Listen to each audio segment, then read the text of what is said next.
بسم الله الرحمن الرحيم. الحمد لله رب العالمين.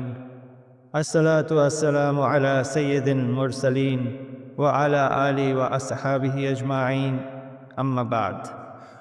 اللهم لك الحمد كما أنت أهله، فصل على محمد كما أنت أهله، وافعل بنا ما أنت أهله، فإنك أهل التقوى وأهل المغفرة. شهر رمضان الذي أنزل فيه القرآن. আল্লাহ পাক আমাদেরকে দুইটি আজিম ও শান নিয়ামত দান করেছেন।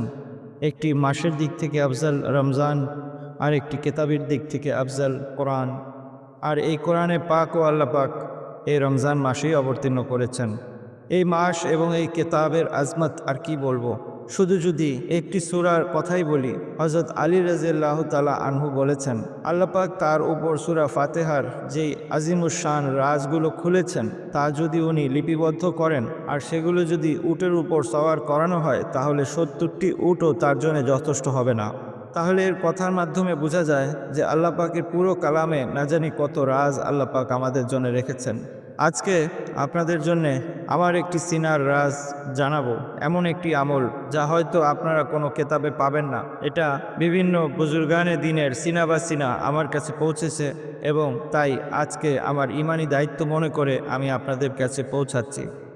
এই আমলটি যিনি করে নেবেন তার জীবনের সমস্ত পেরেশানিগুলোকে আল্লাহ সহজ করে দিবেন, এবং এর মধ্যে এত এত বড় বড় আসরার আছে, এত বড় বড় ফায়দা আছে যা হয়তো বলে আমি আপনাদেরকে শেষ করতে পারবো না, বোঝাতেও পারবো না, এবং সব কিছু বলা যাবেও না। যদি কেউ চায় তার রুহানি কুওয়াত অনেক বেড়ে যাক, তাহলে তিনি আমল করতে পারেন। যদি কেউ চায় তার জীবনের পেরেশানিগুলো আল্লাহ পাক তার থেকে দূর করে দেখ, তার জন্য সে এটি করতে পারেন। যদি কেউ কোনো মামলা মোকদ্দমায় ফেঁসে গিয়ে থাকেন, তাহলে সেই জন্য সেই আমলটি করতে পারেন।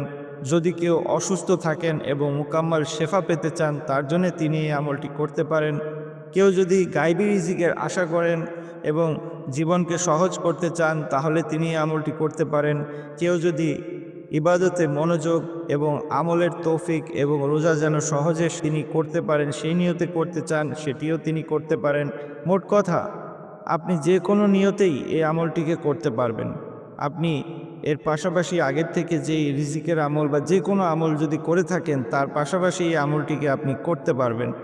সূরা ফাতিহার এই আমলটিতে কোনো রিজ্জাতের কোনো সম্ভাবনা নেই, যে কোনো আমলের সাথে ইহা করা যায়। কিন্তু যিনি এই আমলটিকে শুরু করবেন, তিনি তার দিলকে এমনভাবে মজবুত করে নেবেন যেন অবশ্যই তিনি এই সম্পূর্ণ আমলটি শুরু থেকে শেষ পর্যন্ত করতে পারেন, মাঝপথে গিয়ে যেন ছেড়ে না দেন, তাহলে ইহার পরিপূর্ণ ফায়দা আপনি পাবেন না। এই আমলটি যখন কেউ করে ফেলে, তখন সূরা ফাতিহার মক্কেলাতগুলো গায়বীভাবে তাকে বিভিন্নভাবে তার কাজে সাহায্য করতে থাকে, এবং জীবনের যে কোনো পেরেশানিতে মাত্র 3 বার সূরা ফাতিহা পড়ে যদি সেই আমেল দোয়া করেন, তাহলে আল্লাহ পাক তার পেরেশানিকে দূর করে দেন। এই আমল করার দরুন জবানে তাসির হয়, যেই দোয়া করবেন সেই দোয়াই কবুল হয়ে যাবে। আল্লাহ পাক তার রুহানিয়াতকে এত বাড়িয়ে দেন যে তিনি যেই আমলে হাত দিবেন সেই আমলই আল্লাহ পাক তার কবুল করবেন।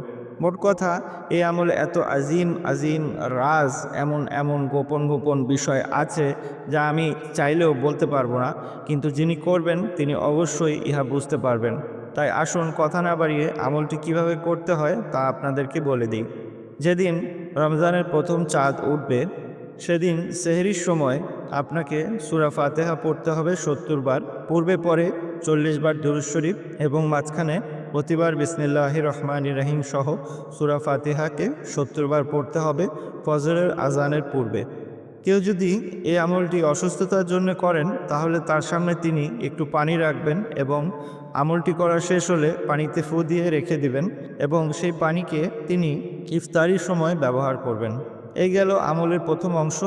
আবার সেই দিনই সারাদিন রোজা রাখার পর আসর থেকে মাগরিবের মধ্যকার সময়ে পূর্বে পরে ৪০ বার দুরূদ শরীফ এবং মাঝখানে ৩০ বার প্রতিবার বিসমিল্লাহির রহমানির রহিম সহ মোট ৩০ বার সূরা ফাতিহাকে পড়তে হবে। এবং যিনি অসুস্থতার জন্য করবেন, তিনি চাইলে পুনরায় সেই সংরক্ষিত পানির উপর ফু দিয়ে সেটিকে সংরক্ষণ করবেন, আর ইফতারির সময় সেটি দিয়েই ইফতারি করবেন। তো এভাবে করে পুরো রমজান মাস তাকে আমলটি করতে হবে। এই আমলটিকে মোট ৩৭ দিন করতে হবে এবং রোজা অবস্থাতেই করতে হবে।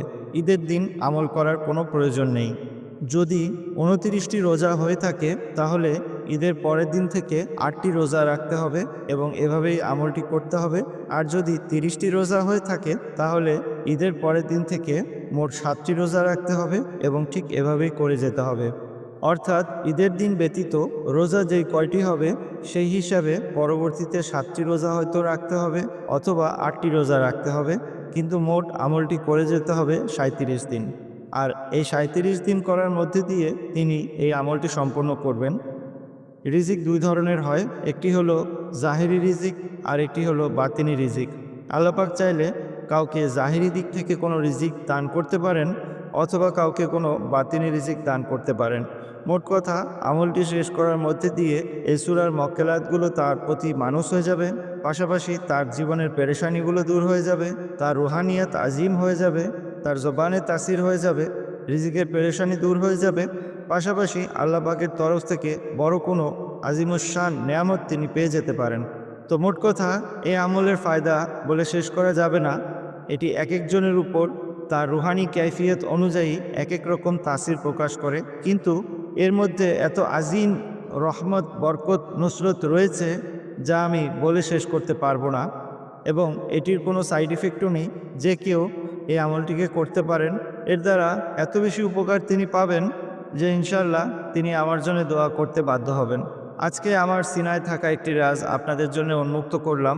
আশা করি আপনারা এই আজিমুশান আমলের কদর করবেন, আর যদি উপকৃত হন তাহলে অবশ্যই অন্যদের কাছেও পৌঁছাবেন। আমার জন্য দোয়ার দরখাস্ত। আসসালামু আলাইকুম ওয়া রাহমাতুল্লাহি ওয়া বারাকাতুহু।